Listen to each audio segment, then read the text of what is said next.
Good morning. This is Garrett Sloan, the technology reporter at AdAge, and I'm about to introduce John Kaplan, the Chief Revenue Officer of Pinterest, who is in studio remotely with us today to discuss a few interesting insights and observations coming from the platform world and from Pinterest. So John has joined us. Thank you, John. Hey, how's it going? Good. How are you, Garrett? Doing well. Good to talk to you again, as always. So thank you for doing it. Of course. And we're going live right now. So this is all, as you know, this is a high wire act. So we'll make it through. We got a half hour to kill. So help me out. Together. I'm going to start here. I'm going to just ask you, I want to talk about Pinterest and what's, everyone's working from home. We get to talk to the platform sometimes to hear about what's going on. So just personally, what's your personal situation working from home, and how is that working at Pinterest remotely? Yeah. Well, again, thanks for having me, Garrett. This situation obviously has a lot of negative consequences, but I guess one of the positive ones, at least for me, is that I live in Connecticut, so I'm not sitting on the Metro North every day, which is the train into New York City, for 2.5 hours daily. So I'm finding that I have new time to do the things that I had kind of neglected in the past, including getting up and running in the morning. I've gotten back into meditation. I had started transcendental meditation a couple of years ago and kind of fell off a little bit. So I've got to rediscover that. And I'm having dinner with my family every night, which doesn't really happen that often when I'm in New York. So there's been a lot of positives. I've also seen my team and the employees at Pinterest kind of adjust and in creative ways as well. Last week, a team in Spain did a virtual flamenco class taught by one of our employees. We've had virtual yoga. We've even sent lunch to our clients and had a virtual lunch meeting. So all really creative ways. What kind of lunch? What lunch did you send? I didn't send it, but it was one of our teams, and so it had to be a place that delivered. So not exactly sure, but they had a great conversation over virtual lunch. Everywhere delivers now, so that's the way to do it, I guess. Exactly. But, I will say that all of this VC time can be kind of taxing on people. So one of the things that the company has done, two of the things that the company has done is, first of all, we took 2 days off last week, just kind of mental health days for all employees. As well as introducing kind of therapy and coaching through a platform called Bravely for people who are dealing with, more serious issues as it relates to this crisis. So, on all fronts, there's good and bad about the situation. That's one of the questions I was definitely going to ask. I mean, we're all using new forms of apps and software. Zoom is new, all sorts of just ways of communicating. So every company has their own new sort of platforms they're trying to is on. Is that something I should be on? Sorry, you broke up for a second there. What was your question? I was asking Bravely. What is that? Oh, Bravely. Oh, great. Yeah, it's a platform that basically engages with executive coaches and therapists to kind of work with you on any issue. It could be professional or personal that you're dealing with. And so they've been a great resource just to kind of tap into for everyday needs, but also it's been a platform that we've been using for professional development for some time as well. But now we're finding, a new use case for them, essentially for all employees, which has been really helpful. So yeah, try it. Mm-hmm. I'll try it. Now we are a little, we have a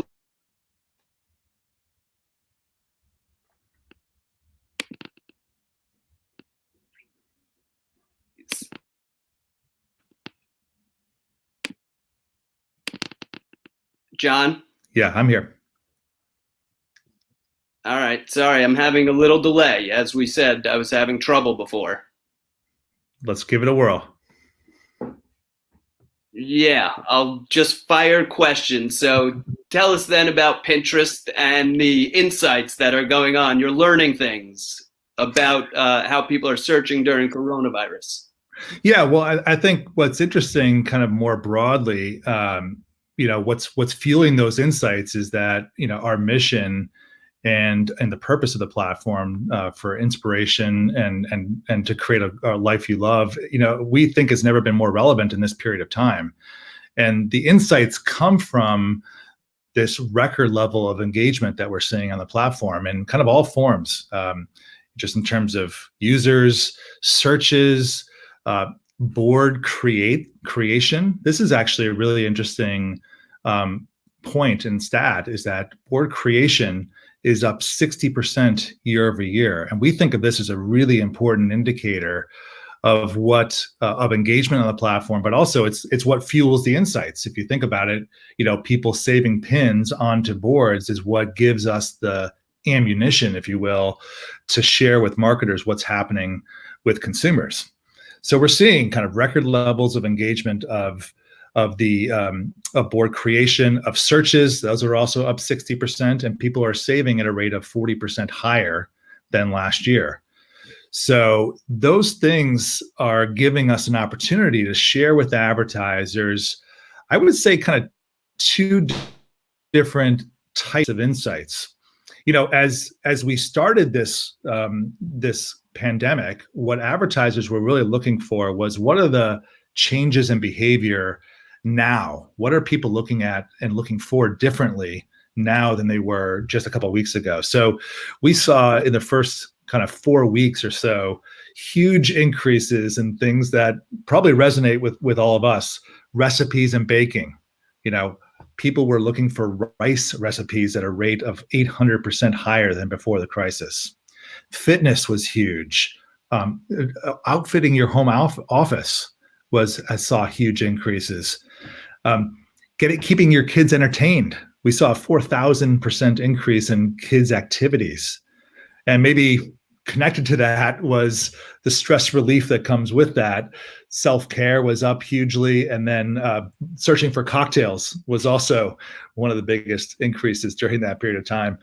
So those were kind of the now examples of how our insights were being used. And then advertisers are taking those and then adjusting their strategy on Pinterest to reflect what the current trends are. We're actually seeing some interesting things with regard to future intent and how people are starting to plan, not for the now, but for future.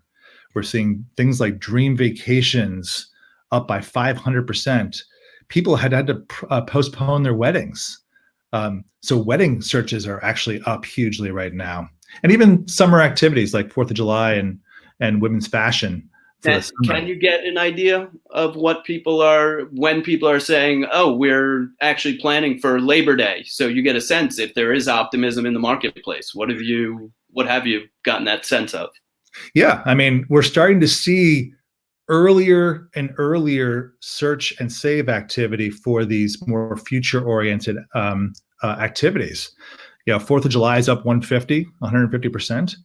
And back to school is unbelievably already up 100%, because I think people are starting to think about, what is the new normal going to be? How should I think about the new needs that I'll have in a changing environment?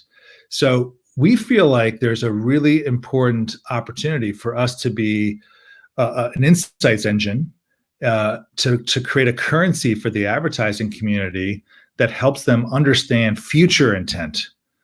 And there's very few platforms that have the kind of future intent that we have. And so we think this is something that marketers are really going to be asking for, and that we could be an important part of their planning process. And we've seen this already as they've gone into the second half of year planning. Yeah, I wanted to ask you specifically brands. Which ones are you talking to that are going to be looking at the platform as something that they can use for first insights and then as advertising too? Yeah, well, maybe unsurprisingly, the categories that you would expect that kind of reflect these insights are ones that are really leaning in. So we talked about recipes, we talked about fitness, home. I don't know about you, but I'm kind of walking around my home every single day, trying to figure out what things I want to change in the house because I'm seeing all these little things. And so there's a lot of talk, in the press right now about the fact that Home Depot and Lowe's might be really big benefactors of this shift. Now, I want to ask you about Lowe's in a second, but first, I wanted to say hi to a few people because we are live. As much as the live stream can go in and out on us, we are live. So I'm going to shout out to a few people here. Cheat from India, David from the UK, Raymond from Hong Kong, Christy, San Francisco, Dolapo, Nigeria. Dolapo's from Nigeria coming in, so thank you. Susan from New York. I hope it's New York City. We missed that. And even people from South Africa. So people are watching right now. So let's say hello. And I'm Garrett Sloan with Ad Age, one technology reporter, talking to John Kaplan, the Chief Revenue Officer at Pinterest. So we'll get that out of the way again. And say hi to the audience. So that's interesting. Now, what else? What's going on Pinterest from a perspective of there's new things to announce today? Shopping. Exactly. Yeah. Shopping insights, a shopping guide. Exactly. I think, first of all, I think it's important to say that shopping has been an important part of our strategy for some time. We see marketers in this environment wanting to move to more kind of accountable outcomes, such as conversion and sales. And the good news is that people want to find ideas and then they want to go buy those things on Pinterest. And we've been making really big investments over the last couple of years in this area. We're looking at a picture right now. Do you see that? I do. Yeah. This is our announcement from this morning called Shopping Spotlights. And, this is our first effort in helping to curate ideas and shopping ideas from influencers and from media companies. And so we're launching something today called Shopping Spotlights. And what this is recommendations that will surface in your search tab.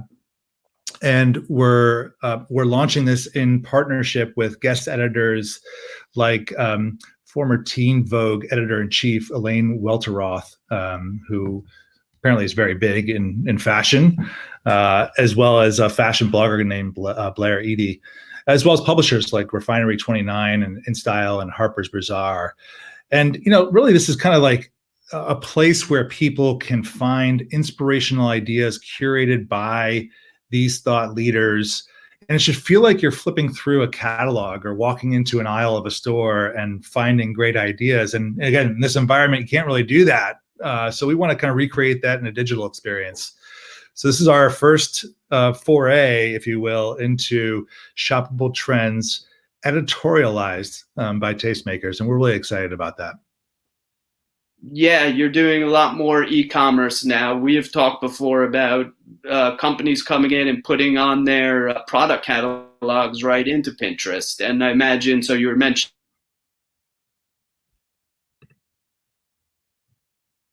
Lowe's before, those type of all sorts of ways to get their products out to people. Yeah, exactly. We've been working with large advertisers for some time to bring their catalogs onto Pinterest to enable shopping experiences based on all the products that retailers bring to Pinterest. And we've noted that there's over 2.5 times the number of products on Pinterest today than there were a year ago, and we're just seeing a lot of adoption and usage of shopping on the platform.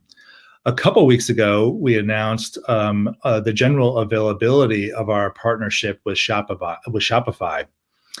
And as you may know, Shopify has about 1 million more direct-to-consumer or smaller merchants who are using Shopify to keep their feed uploaded.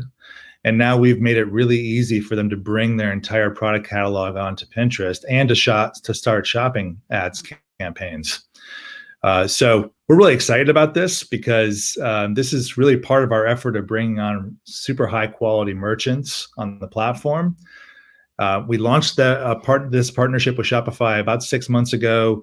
In Q1, we saw about 145% increase in the number of catalogs being ingested based on, in part based on the partnership with Shopify, and we're seeing really good results since the GA as well. So this is a big moment for us. We think this is a really important partnership, and all in the mission of helping people to find those ideas when to go shop on Pinterest. We want to make it all shoppable. Yeah, and like you said, with the just different trends going on right now, what type of other brands do you see being able to capitalize because people are searching for different things? Your pin sites must show different sort of brands might be able to be relevant right now. Yeah, it's interesting, Which Garrett. kinds are? Yeah, we're seeing all different types of brands be relevant right now in some surprising ways in some cases. There's obviously kind of the home category, which is really successful, but we're seeing companies like Kohl's use our insights around self-care to promote things like spa essentials. So kind of a self-care home pack where people can get either delivered or pick up curbside. I like this one. Like there was an example of McCormick's, the spice company. They own French's and Red Hot and a bunch of color dye products, and they used some of our insights around kids activities. So huge increases in ideas for kids activities. They used their dye products for things like slime and for tie-dye window color coverings. So just really creative ways of marketers using our insights for the benefit of kind of what's going on right now in the environment. And then there's others like Nordic Track that are seeing this explosion in at-home fitness, and they're just using our performance products. They're using our conversion optimization and shopping products to be able to drive growth in this environment, and they see a big opportunity just to take share right now. So those are just some of the examples.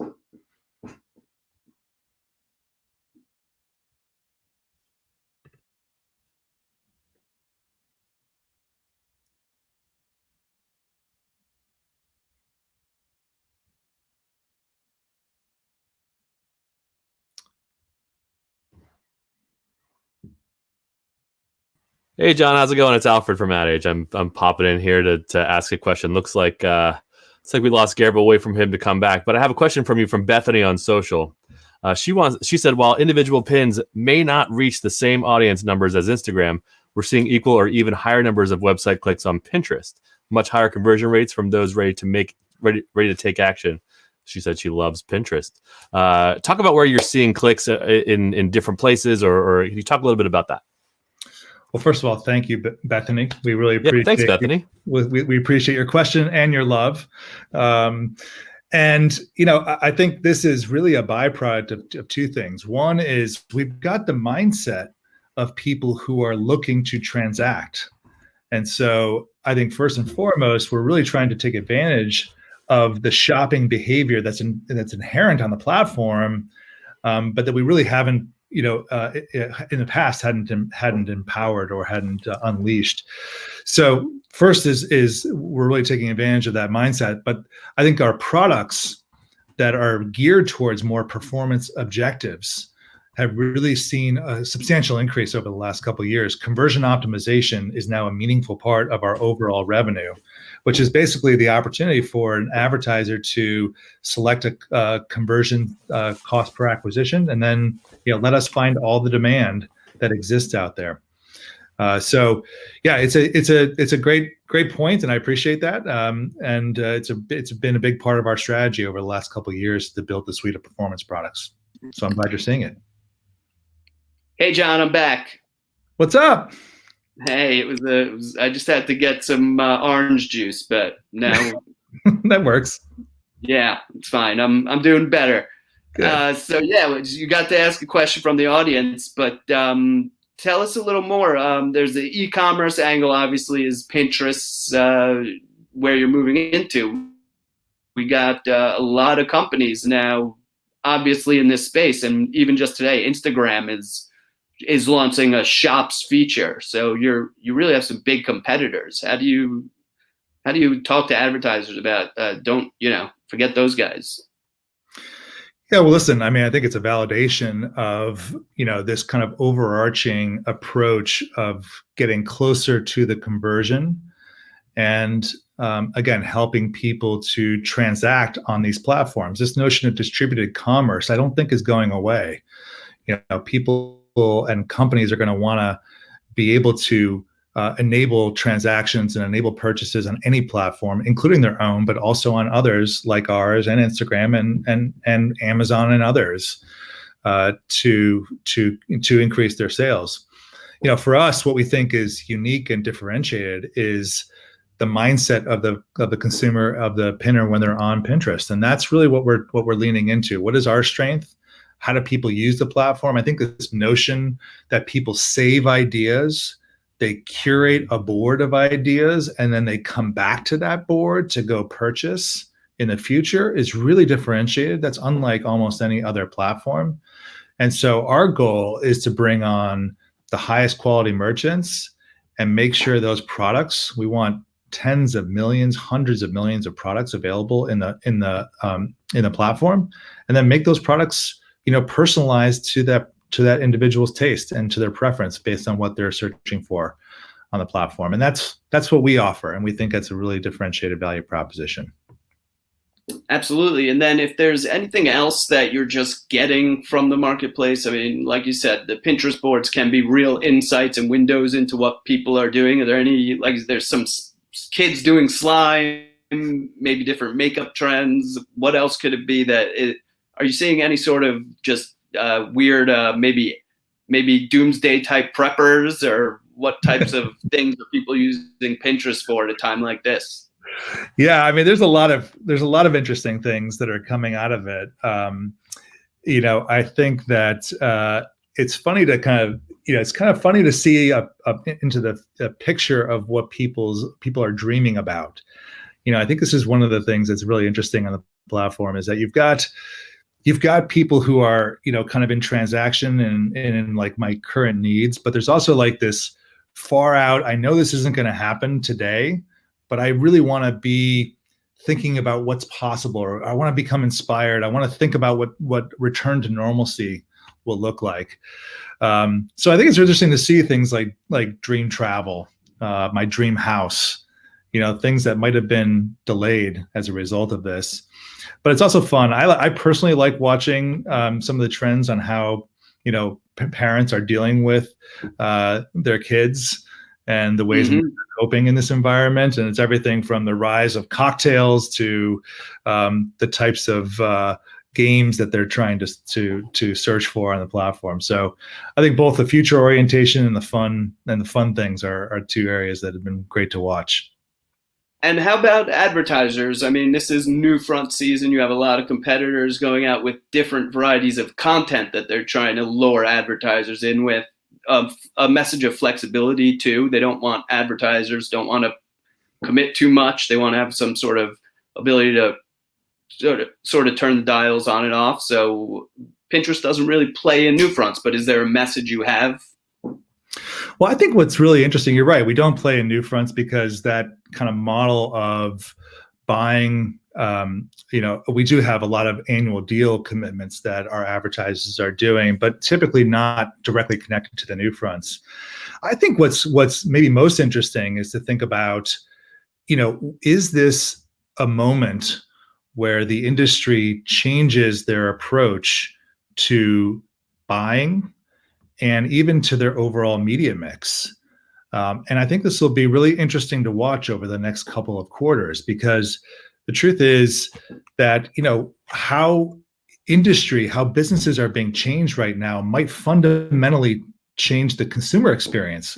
Take grocery as an example. There's 15, 20% of total grocery that's happening online today. And the question is, will that come back? Will that go back to being 2%, which it was before the crisis? And if not, what does that mean for the role of digital in grocery advertisers' overall media mix? I don't know, but it's interesting to watch how companies like Disney have launched Trolls using streaming media services and bypassed, obviously, because they had to, the theater. Does that become a model that becomes standard moving forward? And I'm just thinking a lot about, when we get back into recovery mode, how do industries change as a result of this? And then what are the implications to their overall media mix?